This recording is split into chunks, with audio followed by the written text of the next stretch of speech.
August 11, Germany. ജ്ഞാനദളം 217. അണുവ്രതം.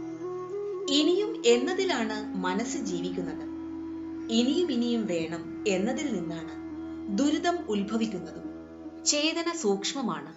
സ്ഥൂലത്തിൽ നിന്ന് സൂക്ഷ്മത്തിലേക്ക് പോകാൻ സ്ഥൂലത്തിന്റെ ഏറ്റവും നേർത്ത മാത്രയായ പരമാണുവിലൂടെ, ആറ്റത്തിലൂടെ കടന്നു പോകണം.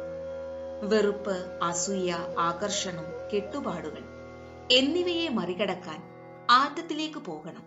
ഇതിന്റെ എല്ലാം നേരിയ ഒരംശം സ്വീകരിക്കുന്നതാണ് ആറ്റത്തിലേക്ക് പോവുക എന്നത്.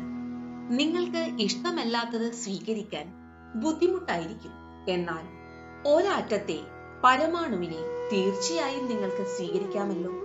ആ ചെറിയ ആറ്റത്തെ നിങ്ങൾ സ്വീകരിക്കുന്ന ആ നിമിഷം തന്നെ മാറ്റമുണ്ടാകുന്നത് കാണാൻ നിങ്ങൾക്ക് കഴിയും. ധ്യാനാവസ്ഥയിൽ വേണം ഇത് ചെയ്യാൻ.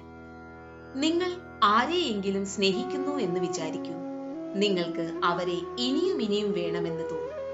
എന്നിട്ടും സംതൃപ്തി ഉണ്ടാകുന്നില്ല. അണുവ്രതത്തിൽ, അണുവിന്റെ വ്രതത്തിൽ ഒരു നോട്ടം, ഒരു വാക്ക്, ഒരു നിമിഷം മതി. അതിൽ നിങ്ങൾ തൃപ്തരായാൽ അതാണ് അണുവ്രതം. മാറ്റം വരാൻ അതു മതി. അവിടെ സംതൃപ്തി ഉണ്ടാകുകയും ചെയ്യും. ഒരു വ്യക്തിയുടെ ഒരു ആറ്റം മതി നിങ്ങൾക്ക് സംതൃപ്തി ഉണ്ടാകാൻ. നദി വിശാലമാണെങ്കിലും ചെറിയൊരു തുള്ളി മതി നിങ്ങളുടെ ദാഹം ശമിക്കാൻ. ഭൂമിയിൽ ധാരാളം ആഹാര പദാർത്ഥങ്ങൾ ഉണ്ടെങ്കിലും വിശപ്പകറ്റാൻ അല്പം മതി. നിങ്ങൾക്ക് വേണ്ടത് ചെറിയ കഷ്ണങ്ങൾ മാത്രമാണ്. ജീവിതത്തിൽ എല്ലാറ്റിന്റെയും ചെറിയൊരു കഷ്ണം മാത്രം സ്വീകരിക്കൂ. അത് നിങ്ങൾക്ക് സംതൃപ്തി നൽകും. സ്റ്റെഫാനോ. ബുദ്ധിമുട്ടുകൾ വരുമ്പോഴോ? ഗുരുദേവ്, ഈ ലോകത്തിൽ അത്രയ്ക്കധികം ബുദ്ധിമുട്ടുകളുണ്ട്. അതിന്റെ ചെറിയൊരു ഭാഗം നിങ്ങൾക്ക് സ്വീകരിക്കാം.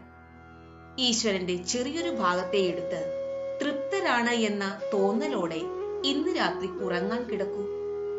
തൃപ്തി വരുന്നത് സൂക്ഷ്മമായതിൽ നിന്നാണ്. ഇനിയും വേണം എന്നതിൽ നിന്നല്ല. ജയ് ഗുരുദേവ്.